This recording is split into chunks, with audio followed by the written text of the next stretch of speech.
Please subscribe our YouTube channel and press bell icon for daily news updates. Thank you.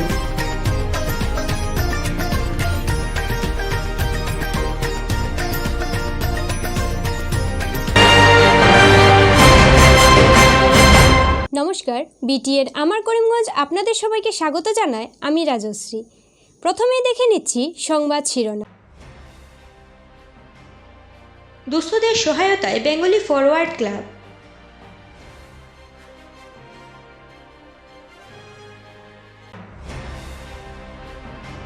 অবৈধ কয়লার truck জব্দ করতে সক্ষম police.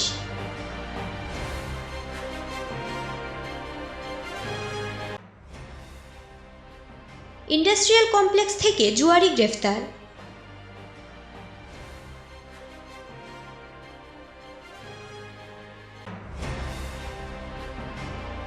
সড়ক সংস্কারের দাবিতে অভিনব প্রতিবাদ।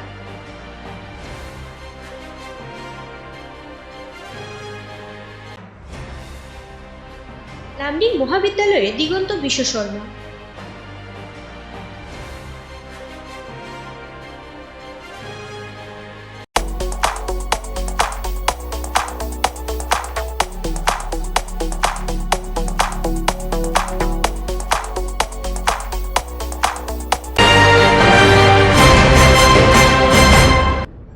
শীতের হাত থেকে রক্ষা করতে দুস্থ ও দিব্যাঙ্গদের শীতবস্ত্র বিতরণ করেছেন বেঙ্গলি ফরওয়ার্ড ক্লাবের কর্মকর্তারা। এ মর্মে শহরের দুটি দিব্যাঙ্গ সেন্টারে বসবাসরতদের হাতে শীতবস্ত্র তুলে দেওয়া হয়। এক সাংবাদিক সম্মেলন ডেকে ক্লাব কমিটির সেবামূলক কাজ এবং মূল লক্ষ্যের কথা তুলে ধরেন ক্লাবের কর্মকর্তারা। ক্লাবের সভাপতি সুশীল কুমার কর, সাধারণ সম্পাদক বিশ্বজিৎ দেব প্রমুখ সহ অন্যান্যরা কালীপূজা কমিটির ধারাবাহিক মানবসেবামূলক কাজের উদ্দেশ্য ব্যাখ্যা করেন। তারা জানান, সনাতন ধর্মে জীবসেবার প্রাধান্য রয়েছে, তাই ধারাবাহিক ক্রমে কালীপূজার পরও সেবামূলক কাজ চালিয়ে যাচ্ছেন তারা।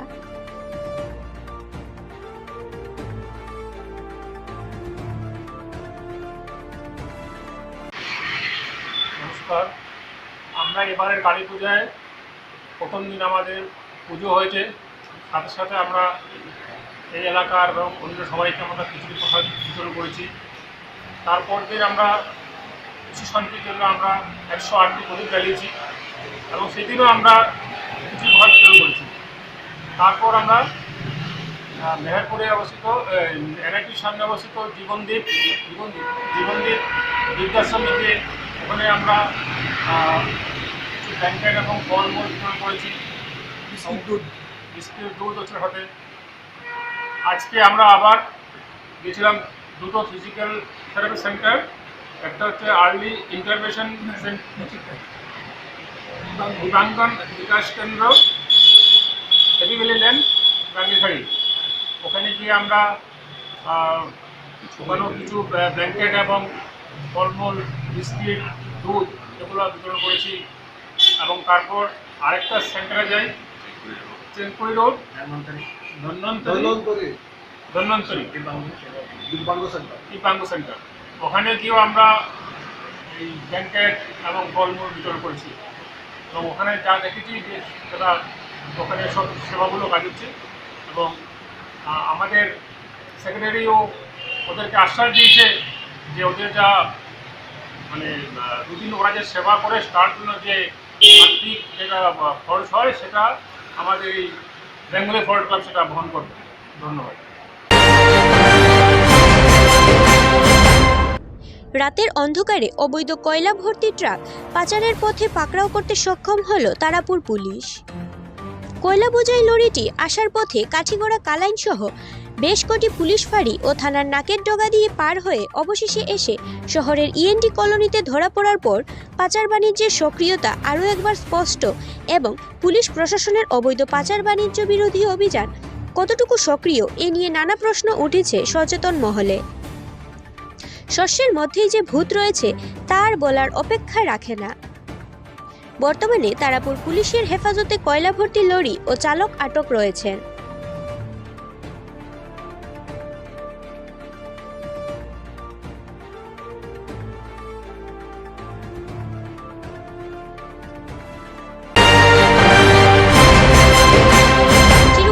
এসটি চত্বর থেকে পুলিশ পাকড়াও করল 6 জুয়ারিকে। রবিবার গোপন সূত্রের ভিত্তিতে অভিযানে নেমে চায়ের দোকানের ভেতরে সক্রিয় জুয়ার আসর হাতে নাতে ধরে ফেলে তারাপুর ফাঁড়ির পুলিশ। ধৃতরা হল সুমিত কুমার সিনহা, সত্যম দাস, সতীন্দ্র দাস, সুমন দাস, জাকির হোসেন, রতন দাস। এদের কাছ থেকে জুয়ার সামগ্রী জব্দ হয়েছে বলে জানায় পুলিশ। এদিকে জুয়ার আসরের মূল মাস্টারমাইন্ড চা দোকানিকে পাকড়াও করা হয়নি, এ নিয়ে প্রশ্ন তুলেন একাংশ এলাকাবাসী। বার কয়েক ড্রাগস বিরোধিতাদের হাতে নাতে পাকড়াও করে পুলিশের হাতে সমঝে দেন স্থানীয়রা। কিন্তু কিছুতেই ওই এলাকার সুষ্ঠু স্বাভাবিক পরিস্থিতি ফেরাতে পুলিশ প্রশাসনের কঠোর পদক্ষেপ পরিলক্ষিত হয়নি বলেও অভিযোগ করেন তারা।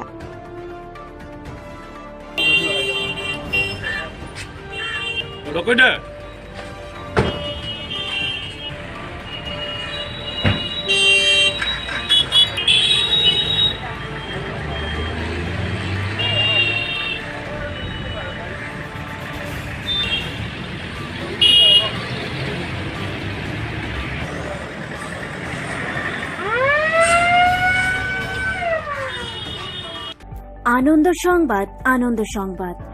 করিমগঞ্জ জেলায় প্রথম ভারত সেরা স্বনামধন্য চিকিৎসা বিশেষজ্ঞরা এখন রোগী দেখবেন আপনার শহরেই। করিমগঞ্জে এখন নিয়মিত ভিজিট করবেন হায়দ্রাবাদের কিওর প্লাস ক্লিনিক্সের নামজাদা ডাক্তাররা। বিভিন্ন জটিল রোগের চিকিৎসায় স্পেশালিস্ট ডাক্তারদের দেখাতে দেশের নানা প্রান্তে ছুটতে হয়। তবে এখন থেকে এসব ডাকসাইটের ডাক্তাররা প্রতি সপ্তাহে রোগী দেখতে আসবেন করিমগঞ্জে। এখানে ডিসেম্বর মাসের তৃতীয় সপ্তাহের শনিবার রোগী দেখবেন doctor Shankar Reddy, MBBS, DNV, surgical oncologist. এখানে রোগী দেখবেন ডক্টর ধনঞ্জয় রাও গিঞ্জুপাল্লি, MS, MCH, নিউরোসার্জারি, নিউরোসার্জন। এবং এখানে রোগী দেখবেন doctor Abul Aziz, MBBS, MS, ENT। এখানে ডিসেম্বর মাসের চতুর্থ সপ্তাহে রোগী দেখবেন ডক্টর শ্রীভেনু ইথা, MD, DM, গ্যাস্ট্রোএন্টারোলজি। এবং এখানে রোগী দেখবেন ডক্টর হেমন্ত কে, MBBS, FRCS, কার্ডিওলজি। অগ্রিম বুকিং এর জন্য যোগাযোগ করুন 9169166907। Cure plus clinics, Srima Seva প্রতিষ্ঠান, হাসপাতাল road, Karimganj. Shrima Seva Pratishthan, cure plus clinics, hospital road, Karimganj. এখানে প্রতি শনিবার সন্ধ্যা হতে রোগী দেখবেন doctor Kinnar Das, MBBS, MD, dermatology, Silchar medical college and hospital. Fellowship in aesthetic medicine, trained in hair transplant surgery, Mumbai. চিকিৎসা সংবাদ। মা তারা মেডিকেল স্টোর এবং Ma Tara diagnostic centre, bridge road, Karimganj. এখানে যে স্বনামধন্য বিশেষজ্ঞ চিকিৎসকগণ রোগী দেখবেন, ওনারা হচ্ছেন doctor GK Chakraborty, MBBS, DTCD, MD, general medicine, professor and head of department, TB and chest. রোগী দেখবেন প্রতি রবিবার। ডক্টর অংশুমান ভট্টাচার্য, চর্মরোগ বিশেষজ্ঞ, রোগী দেখবেন প্রতি বুধবার। ডক্টর তাপস পাল, মেডিসিন বিশেষজ্ঞ, রোগী দেখবেন প্রতি সোমবার, বুধবার এবং শুক্রবার। ডক্টর সুমন বৈদ্য, নার্ভ ও মস্তিষ্ক রোগ বিশেষজ্ঞ, রোগী দেখবেন প্রতি শনিবার। ডক্টর অয়ন পুরখাস্ত, ডায়াবেটিস বিশেষজ্ঞ, রোগী দেখবেন প্রতি রবিবার।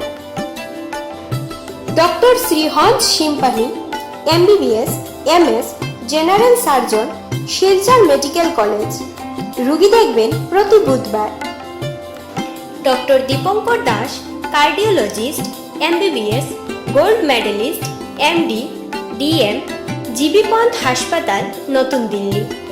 Doctor MK Roy, MD, DM, Kolkata, nerve রোগের বিশেষজ্ঞ, রোগী দেখবেন প্রত্যেক মাসের 3 নম্বর সপ্তাহে। Doctor Dipjyoti Barman, MBBS, MS, ENT, Silchar medical college, নাক, কান ও গলা বিশেষজ্ঞ। ডক্টর ইমরান খান, MS, অস্থিরোগ বিশেষজ্ঞ, শিলচর মেডিকেল কলেজ রোগী দেখবেন প্রতি বুধবার। Doctor Sunil Kumar, Kolkata R N. টেগোর হাসপাতাল, বিশিষ্ট কিডনি বিশেষজ্ঞ, নেফ্রোলজিস্ট আমাদের এখানে রোগী দেখবেন। আরও অনেক সুনামধন্য বিশেষজ্ঞ আমাদের মেডিকেল স্টোরে নিয়মিত রোগী দেখবেন। আমাদের যোগাযোগ নাম্বার 7896065923 এবং 8876337065 এবং 9435585637 এবং 9435287149। অগ্রিম বুকিং এর জন্য যোগাযোগ করুন এই নাম্বারগুলোতে। সকলের সুবিধার্থে আমাদের মেডিকেল স্টোরে সকল ধরনের ঔষধও পেয়ে যাবেন। সকলের সুস্বাস্থ্য আমাদের কাম্য। ধন্যবাদ।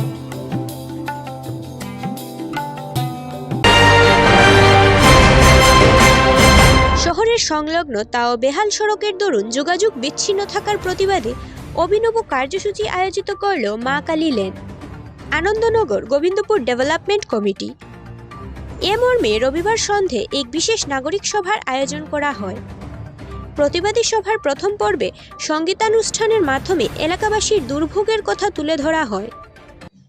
পরে এলাকার লোকজনেরা আলোচনা সভার মাধ্যমে ওই এলাকার উন্নয়নে নেতা মন্ত্রীদের অপূরণীয় আশ্বাস ভুলে নিজেরাই সড়ক তৈরির কাজে নামার সিদ্ধান্ত নেন ও সড়কের কাজে শ্রমদানে এগিয়ে আসে এলাকাবাসীদের সংবর্ধনাও জানানো হয় এই সভায়। কোনো জায়গা রেজিস্ট্রি হইতে পারতো না, এই জায়গার ভ্যালু বাড়বো, রাস্তাঘাট হইব, উন্নতি হইব, সিটি শহর হইব।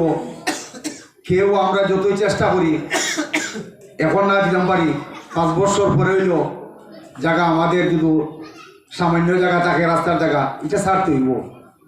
তা আমরা স্বেচ্ছায় যদি সারি, রাস্তাটা বড় হইব, সুন্দর হইব, বাড়িঘর উন্নতি হইব। সবার কাছে আমরা এটা অনুরোধ, দয়া করি আমারও যদি 1 জায়গা পরে কিংবা 2 জায়গা পরে আপনারা কইবেন আমিও বাঙিয়া সরাই দিব, আমিও আপনারা লোকে আছি।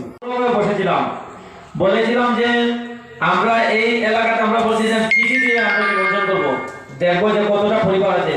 প্রায় 300 না 400 চিঠি দিয়েছে, মানে 400টা পরিবার আছে। 400 পরিবার থেকে যদি আমরা 2 জন করে মানুষ বের হই, 800 মানুষ আমরা একসঙ্গে জমায়েত হতে পারবো। তো এইটা একটা অনেক বড় ব্যাপার। আমরা একসঙ্গে জমায়েত হয়ে আজকে নেহাজার নেতৃত্বে আমরা নেহাজার সঙ্গে আমরা যাব। আমরা প্রয়োজনে দাদা বলেছে এমপি এর কাছে যাব, তা না হলে আমরা ডিডি অফিসে ধর্ণা দেব, কিন্তু রাস্তা আমাদেরকে দিতেই হবে।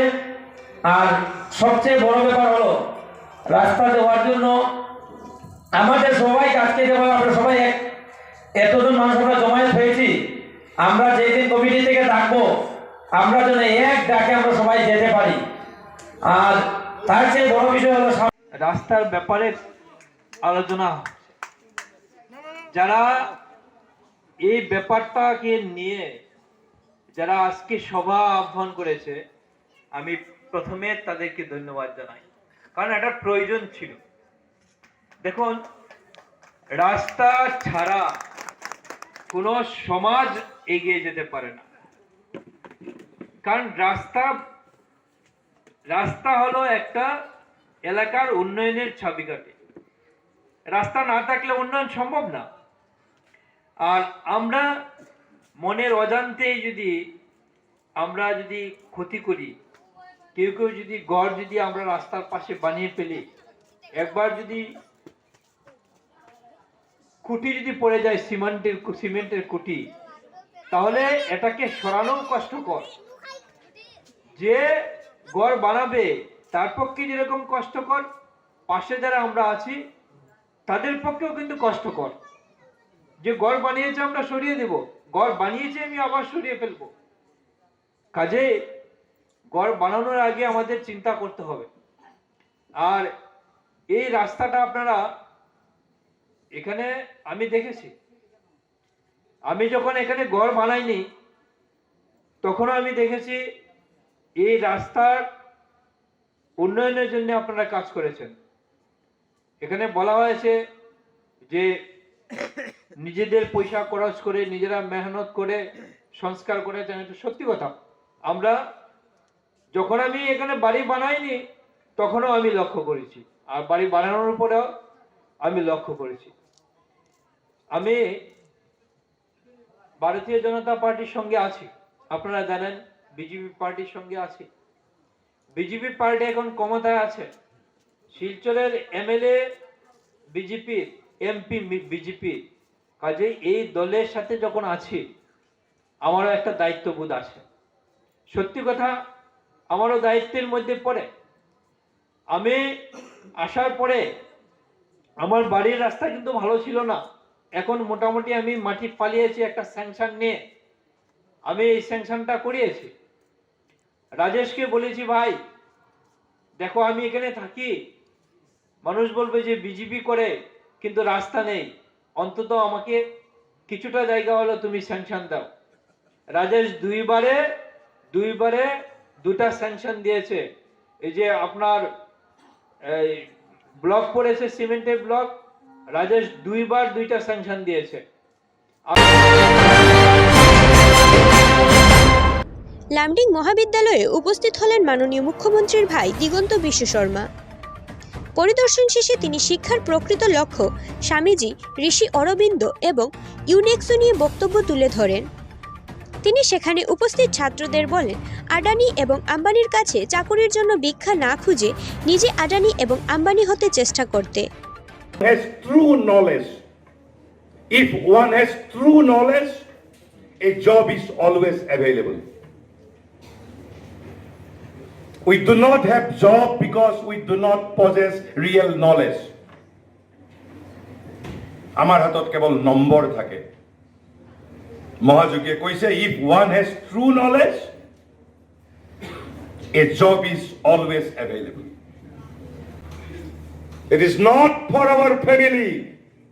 It is not to secure a good position. It is not to earn money. It is not to obtain a diploma that we study. Then why we study? Sri Mai Goi say, it is not for our family. It is not to secure a good position. It is not to earn money. It is not to obtain a diploma that we study. Then why we should study? We say we study. We study to learn. We study to know, to understand the world, and for the sake of joy that it gives us. আমি আনন্দৰ বাবে পঢ়ো। এই জগতৰ লক্ষ্য হল আনন্দ। আনন্দৰ পৰাই জগতৰ উৎপত্তি, আনন্দৰ বাবে এই জগত ভৰ্তি আছে, আনন্দই আমাৰ একমাত্ৰ লক্ষ্য।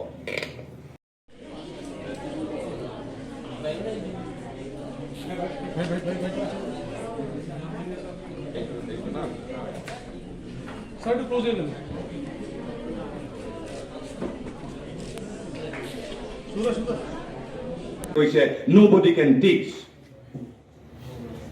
আপোনালোক অলপ আশ্চৰ্য বোধ কৰিছে, শিক্ষকে নিশিকায়। আমিতো সমগ্ৰ আমাৰ শিক্ষা ব্যৱস্থা শিক্ষক কেন্দ্ৰিক। শিক্ষকৰ দৰমহা, শিক্ষকৰ দিয়ে, শিক্ষকৰ সা সুবিধাক লৈ সমগ্ৰ পৃথিৱী জুৰি শিক্ষা ব্যৱস্থা গঢ়ি উঠিছে। আৰু তেনে অৱস্থাত ইয়াত স্বামীজীয়ে কৈ গৈছে, টিচাৰ স্পইলছ এভৰিথিং বাই, যে মানুহৰ নিয়তি হ'ল ৰজা হোৱা, যে মানুহৰ নিয়তি ভিক্ষাৰী হোৱা নহয়, যে মানুহ ৰজা হ'বৰ বাবে জন্মগ্ৰহণ কৰিছে। মই চাকৰি প্ৰাৰ্থী হ'বৰ বাবে মই শিক্ষা গ্ৰহণ কৰা নাই, মই চাকৰি সৃষ্টি কৰাৰ বাবে, চাকৰি সৃষ্টি কৰাৰ বাবে। চৰকাৰে কিয় শিক্ষা ব্যৱস্থাত এই পৰিৱৰ্তনবিলাক নকৰে, কিয় ভাৰতীয় সংস্কৃতিক ইমপ্লিমেণ্ট নকৰে? আপুনি চৰকাৰৰ কথা চৰকাৰক সোধক, মই চৰকাৰী মানুহ নহয় যে চৰকাৰৰ কথা চৰকাৰক সোধক। চৰকাৰৰ কথা চৰকাৰে জানিব, মোৰ পৰা কি জানিব বিচাৰে।